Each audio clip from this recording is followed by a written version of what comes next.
Assalomu alaykum aziz kuzatuvchilar.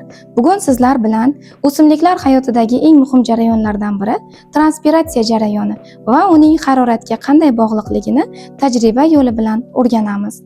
Tasavvur qiling, quyosh tig'ida turgan o'simlik jim, harakatsizdek tuyuladi, lekin uning ichida hayot qaynamoqda. Har bir barg kichik bir nasos, har bir og'izcha esa ko'rinmas darvozadir. Bugun siz bilan ana shu yashirin jarayon, transpiratsiya jarayoni va uning haroratga qanday bog'liqligini o'rganamiz. Tajribamizning maqsadi haroratning oshishi yoki kamayishi transpiratsiya tezligiga qanday ta'sir ko'rsatishini o'rganishdan iborat. Transpiratsiya bu o'simliklarning barg og'izchalari, ya'ni stomalari orqali suv bug'latishi jarayonidir. Bu jarayon avvalambor tuproqdagi suv va mineral moddalarni ildizning bir qavat epiteliy hujayralari, ya'ni ildiz tukchalari orqali so'rilib, ildiz hujayralaridan ksilema naylarigacha harakati, ya'ni osmos yo'li bilan ksilema naylariga yetib borishi bilan boshlanadi. Ksilema naylari orqali suv va unda erigan mineral moddalar o'simlikning yuqorgi qismiga harakatlanadi. O'simlikning yuqorgi qismida suvning konsentratsiya gradiyenti past bo'ladi. Chunki barglar, ya'ni barg og'izchalari orqali transpiratsiya jarayoni sodir bo'lganligi uchun suv kam miqdorda bo'ladi. O'simlikning ostki qismida, ya'ni ildizda, tuproqda joylashgan qismida esa suvning konsentratsiyasi nisbatan yuqori bo'ladi. Shuning uchun ham tuproqdagi suv va mineral moddalar o'simlikning yuqorgi qismiga, bargga tomon harakatlanadi. Bu o'simlikda so'rish kuchini yuzaga keltiradi. Barg og'izchalari orqali suvning ortiqcha qismi tashqi muhitga diffuziyalanadi. Chunki tashqi muhitda suvning konsentratsiyasi barg eti hujayralaridagi suvning konsentratsiyasiga nisbatan ancha past. Shuning uchun oddiy diffuziya yo'li bilan tashqi muhitga barg og'izchalari, ya'ni stomalari orqali suv bug'lanib ajraladi. Endi tajribamiz uchun kerak bo'ladigan jihozlarga to'xtalsak. Bizga kerak bo'ladi 3 ta selderey novdasi, 3 ta shisha idish, qizil kongo bo'yog'i, muz, chizg'ich, shisha tayoqcha, qoshiq va termometrdan tajribamiz davomida foydalanamiz. Tajribamizni avvalambor selderey novdalarini bir xil uzunlikda, ya'ni 10 sm uzunlikda kesib olishdan boshlaymiz.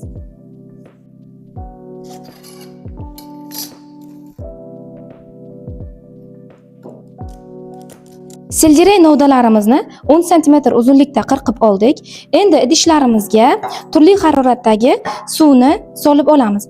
Birinchi idishimizga muz bo'laklaridan solamiz.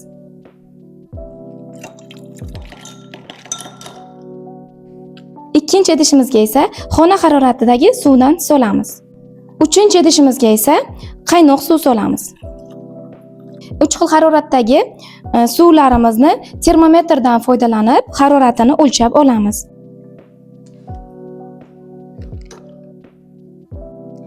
Birinchi idishimizdagi muz solingan suvimizni harorati 9 gradusni ko'rsatdi. Ikkinchi idishimizdagi suvning harorati 23 gradusni tashkil etdi. Uchinchi idishdagi suvimizni harorati, bunga qaynoq suv solgan edik, 40 gradusni ko'rsatdi.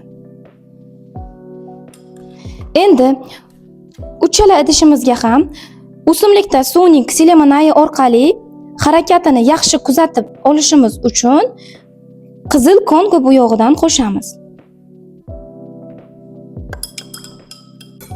Uchala idishimizga teng miqdorda qizil kongo bo'yog'ini qo'shishimizga qaramasdan, ularning harorati turli xil bo'lganligi sababli diffuziya jarayoni ham har xil kechdi. Endi kesib olingan 10 sm uzunlikdagi selderey novdalarimizni rang solingan shisha idishlarimizga solib olamiz. Idishdagi haroratni adashtirib yubormaslik uchun siz markerdan foydalanib, ularga haroratini ustiga yozib qo'yishingiz mumkin. Ularning haroratini shisha idishlarning ustki qismiga markerdan foydalanib yozib oldik. Endi o'simliklarimizni ushbu haroratda 10 daqiqa davomida qoldiramiz. Mana shu 10 daqiqa mobaynida haroratni bir xil ushlashga harakat qilishimiz kerak. Ya'ni birinchi shisha idishimizni 10 gradusda, ikkinchisini xona haroratida, uchinchisini esa 40 gradusda ushlashimiz kerak. Agar birinchi idishimizdagi harorat 10 gradusdan ko'tarilganligini bilsak, unga muz bo'laklaridan solamiz. Uchinchi idishimizdagi harorat 40 gradusdan tushganligini sezsak, unga yana qaynoq suvdan solamiz va 10 daqiqa davomida kuzatamiz. 10 daqiqa vaqt o'tdi.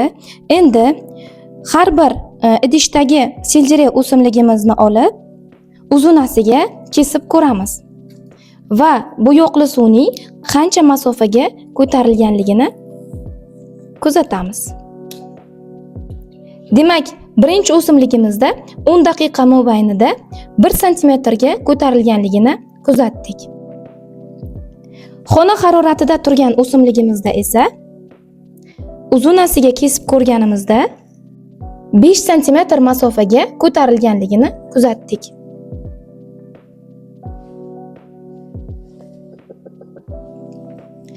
gradus haroratda saqlangan o'simligimiz, buni ham uzunasiga kesib qarasak, ko'rib turganingizdek 7 sm masofaga ko'tarilganligini kuzatdik. Endi olingan natijalarni jadvalda aks ettirib olamiz. Demak, birinchi idishimizdagi harorat 10 gradus edi. Ikkinchi idishimizdagi harorat 23 gradus edi. Uchinchi idishimizning harorati esa 40 gradus edi. Endi 10 gradus haroratda saqlangan selderey novdamizda bu yoqli suv 1 sm uzunlikda ko'tarildi. 23 gradus haroratda saqlangan suvdagi selderey o'simligimizni ksilemonayidagi bu yoqli suv 5 sm masofaga ko'tarildi. 40 gradus haroratda saqlangan selderey novdamizdagi bu yoqli suv esa 7 sm ko'tarildi. Demak, 10 daqiqa davomida mana shu natijalarni oldik. Endi natijalarimizni grafik ko'rinishida aks ettirib olamiz. Demak, biz x o'qiga erklik o'zgaruvchi bo'lgan haroratni belgilab olamiz. Bizda haroratlar 10 gradus, 23 gradus va 40 gradusni tashkil etadi. Y o'qiga esa erksiz o'zgaruvchi bo'lgan bu yoq ko'tarilgan masofani belgilab olamiz. Xo'p, 1 sm, 5 sm va 7 sm. 10 gradusda saqlangan selderey novdamiz 1 sm masofaga ko'tarildi. 23 gradusda saqlangan selderey novdamiz 5 sm masofaga ko'tarildi. 40 gradusda saqlangan selderey novdamiz esa 7 sm masofaga ko'tarilganligini kuzatishimiz mumkin. Demak, bizda egri chiziq mana shu tarzda ifodalanar ekan. Tajribamizning xulosasi shundan iborat bo'ldiki, haroratning ortishi o'simliklarda transpiratsiya jarayonining kuchayishiga, suvning tortish kuchining ortishiga va bu yoqli suvning yuqoriga tezroq ko'tarilishiga sababchi bo'ldi. Demak, harorat o'simliklarda transpiratsiya jarayonini boshqaruvchi muhim kuchlardan biri hisoblanadi. Endi aziz kuzatuvchilar, sizga bir savol bilan murojaat qilsam, agar biz tajribamiz davomida eng yuqori harorat hisoblangan 40 gradusdan emas, undan ham yuqoriroq haroratdan, masalan 70 gradusdan yuqori bo'lgan haroratdan foydalansak, o'simlikda transpiratsiya jarayoni va suvni tortish kuchi kuchayarmidi yoki tizim buzilarmidi? Javoblaringizni izohlarda kutib qolaman.